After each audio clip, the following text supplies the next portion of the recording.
Diary from the Void. Digital personal log of Dr. Elias V. Crawford aboard the research vessel Argus mission Jupiter 7. Study of the Great Red Spot automatic voice-to-text plus manual notes. Encryption level 4. If you are listening to this, do not approach. Never. This is not a scientific report. This is the deathbed confession of a man who understood everything far too late. June 22nd, 2047, day 112 of the mission. We have entered Jupiter's gravitational capture. The ship trembles slightly. The correction thrusters are working at minimum power, adjusting the trajectory. I woke up at 6:15 in my sleeping bag, secured to the wall of the cabin so I wouldn't float while sleeping. Hygiene in zero gravity is always a 20-minute ritual of careful movements.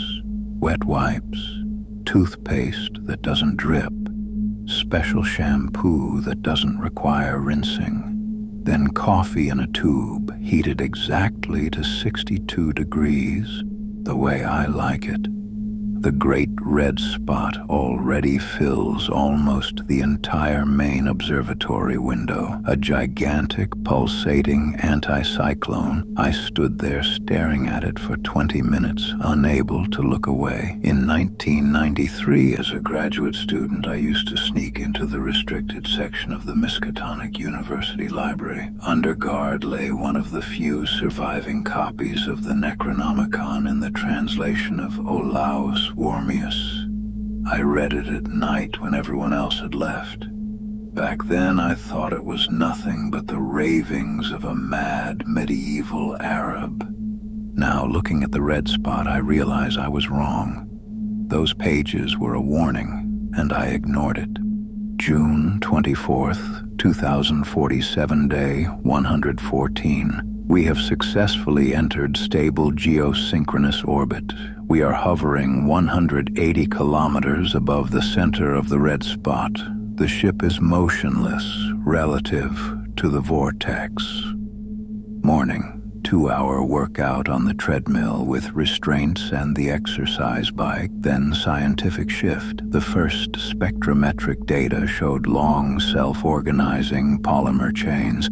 I said nothing. The crew was in good spirits. Lynn baked synthetic waffles. Thomas told old stories about Martian storms. Marcos joked that he would finally be able to take a walk near the planet itself. Sarah and Anna laughed. Captain Reynolds simply nodded and went to check the systems. I looked at them and felt a strange chill in my chest.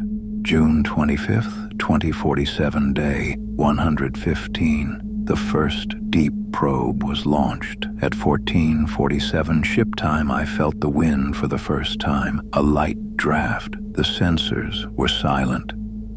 I said nothing.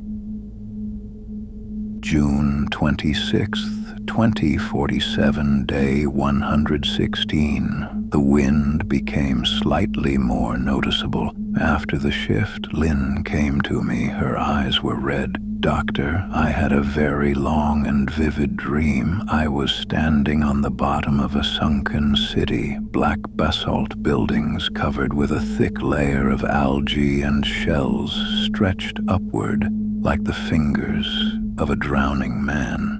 The water was thick, almost like jelly.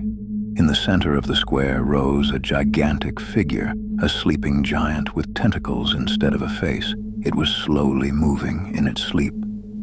A voice said, "Relier is calling you, Lynn. Soon it will awaken. You will become part of the great wave."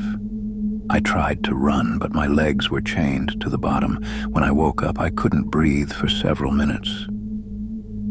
I nodded and advised her to drink less coffee. Inside, everything went cold. I remembered a page from the Necronomicon in 1998. In Relier, dead Cthulhu waits dreaming. Cthulhu is already pulling her. June June 27th, 2047, day 117. The wind grew stronger. Probe number 2 showed black columns with the yellow sign, the Temple of Hastur. In the evening, Marcos came. Doc, the dream keeps repeating. I'm in huge underground caves. The walls are covered with black, cold slime. In the center is a gigantic toad with tentacles instead of a mouth. It whispers, Nkai is waiting for you, Marcos. Go deeper. I will embrace you. I can still feel this slime on my hands. He showed his palms, faint gray spots. I remembered Tsathogwa sleeps in Nakai. Tsathogwa has already chosen him. June 28th, 2047, day 118. The wind became a constant draft. Thomas came covered in sweat. Doctor, every night I'm in an endless black forest. The trees are living columns of flesh and tentacles. In the center is a huge black goat with 1,000 mouths. It sings, Bubshash is calling you into the flock, Thomas. You will become part of the great fertility. I feel something moving inside me. Small, dark bumps appeared on his chest. I remembered the 2004 fragment about Shub-Niggurath, the black goat of the woods with 1,000 young. Bubshash is her forest. She is pulling him. June 29th, 2047, day 119. Marcos went on EVA. He suddenly froze and began removing his gloves. Nkai is calling. Tsathogwa is embracing me. The wind caught him. The suit dissolved in the red clouds. His body became covered with a thin gray coating that slowly flowed downward. He was laughing. I stood in the control room and couldn't move. Not shock, not grief, just a cold, almost scientific realization. Tsathogwa took the first victim. I knew it from one small detail, the gray coating on the suit that no one else noticed. I had seen a similar symbol in the Necronomicon. Now I knew exactly who. June 30th, 2047, day 120. Lynn locked herself in the laboratory. When we broke down the door, she was standing surrounded by floating test tubes. Her skin was covered with a faint greenish film like the thinnest layer of algae. A clear liquid slowly oozed from her mouth. Relie, the water is rising. She slowly sank to her knees and drowned. I didn't scream. I just stood and watched. Then I noticed on the floor where she lay was a faint imprint, perfectly round with a vertical line inside. I recognized it an hour later when everyone had left, the symbol of Cthulhu from the 1998 page. Cthulhu took her. I felt anger, not at the old ones, but at myself. I knew. I had always known.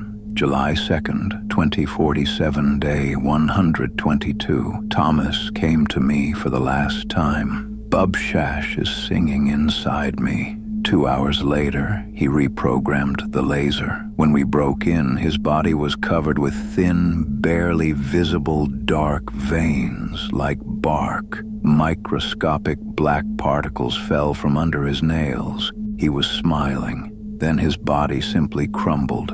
I sat among the particles and couldn't breathe. At first, I thought it was just death. Then I saw on the control panel was a tiny hoof print. No one noticed. I noticed. Shub-Niggurath, Bubshash is her forest.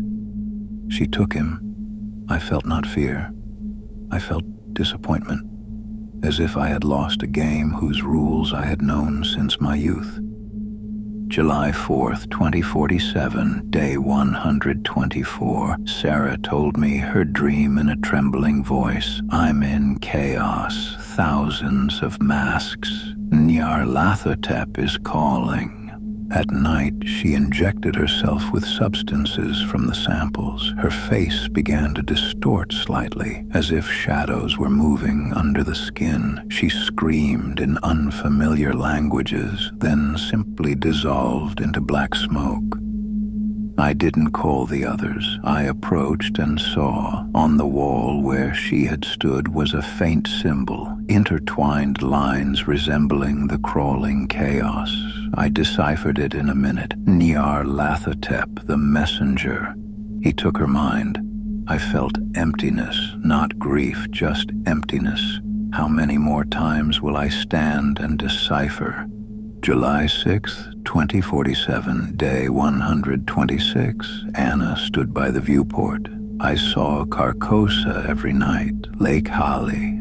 She opened the airlock without a suit. Her body slowly drifted downward. Later, on the suite she left behind, I noticed a thin yellow thread woven into the fabric. No one paid attention. I did. Carcosa, Hastur, had already begun to take his own. July 8th, 2047, day 128. The terrifying moment. I went to the observatory with the captain. The wind suddenly fell silent. In the absolute emptiness of space, hundreds of kilometers away, a huge blurred figure in yellow rags was floating.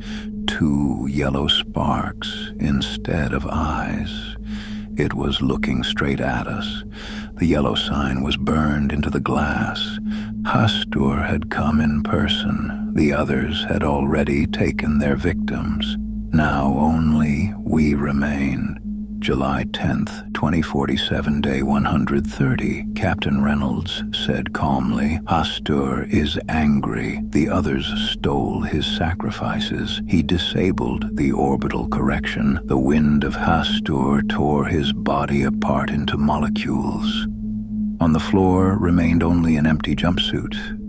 I didn't approach immediately. I just looked. Then I noticed on the collar was a tiny burned yellow sign. Hastur had taken him. July 13th, 2047, final entry. I am alone. The ship is slowly falling into the red spot. I see the columns of Hastur's temple, black, enormous, taller than any mountains on Earth. I don't scream, I don't cry. I simply send this package, all recordings, video, telemetry. The laser is aimed into deep space. I knew, I had always known, and yet I brought them here. If you are listening to this, do not approach Jupiter. The yellow wind of Hastur already knows your name. Dr. Elias V. Crawford, July 13th, 2047, 6:19 ship time. End of recording. Data package transmitted. Automatic repetition every 30 minutes until complete loss of ship power.